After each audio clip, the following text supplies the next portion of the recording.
Welcome back to the Showdown in Charlotte. I'm Dave Griffiths in Charlotte for tonight's ACC championship game. Florida State has now played in Bank of America Stadium for an ACC title 3 of the past 4 years, so they are plenty familiar with the venue. The story for Duke, however, could not be any more different. The Blue Devils have never played in an ACC championship game. FSU head coach Jimbo Fisher thinks that familiarity his team has with this special week will help the Seminoles tonight.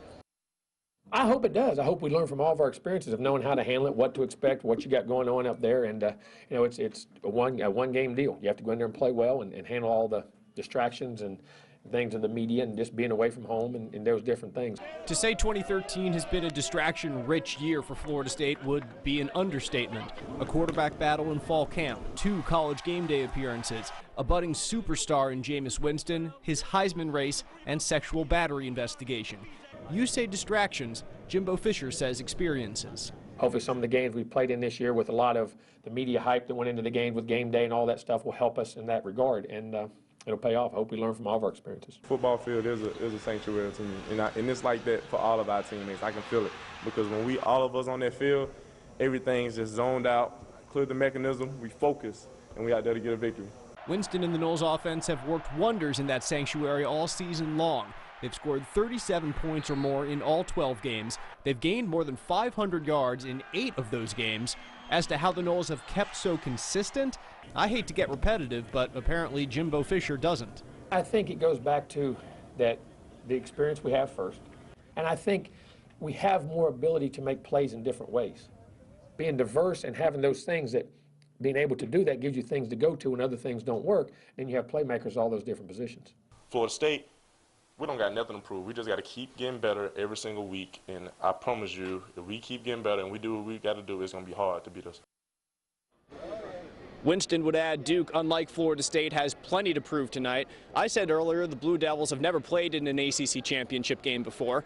Well, they've never beaten Florida State either. 0 wins in 18 meetings all time between the programs. Still, under back-to-back ACC Coach of the Year David Cutcliffe, the Blue Devils have made a habit of breaking trends, not following them. A 17-year bowl-less streak that ended last year. Never a 10-win season in school history, well, that ended this year. And the Blue Devils say they've accomplished those feats without much national belief that they could ever happen. If you look back, nobody's given us a chance all year. So I wouldn't consider it motivation. You know, as far as, internally, motivation myself is just to, be the best, Duke football team that we can be. We've been the best team I've ever been around of absorbing adversity. Now, how much you can keep doing that, and to this team, that's a great question. It's a question that can only be answered on the field tonight. Can Duke, underdogs once again, outmatched physically by a #1 ranked Florida State team, overcome the odds and continue to prove an entire nation of doubters wrong? I believe in the fortitude of this team. I believe in the fortitude of the staff. That's not an accident. It's part of the character of this program. It's truly a team effort that it takes for us to win, and we bought into it. Everybody's very selfless, and we work hard for each other and not for just ourselves. Whether Duke wins or loses tonight, the Blue Devils will make history as the first players in their program to play for a conference championship. To Coach Cutcliffe, tonight's experience for this team has monumental implications for the future. Once you experience these things, it's not the experience alone, it also creates a hunger. I mean, I've been through this, and when they start tasting this, they like it. And once you like something a lot, you're going to defend it more. So now you've heard from both the Seminoles and the Blue Devils here in Charlotte. We still have plenty more coverage of both teams coming up on the Showdown in Charlotte. Let's send it back to Brad Dalton in the studio.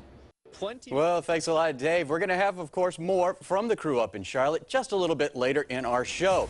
We're also going to hear from coaches and players involved in this championship showdown, and we're even going to weigh in with our predictions on what we think's going to happen tonight.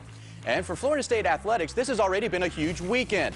We're going to take a look back at some monstrous wins last night for the Seminole soccer and volleyball teams when the Showdown in Charlotte continues.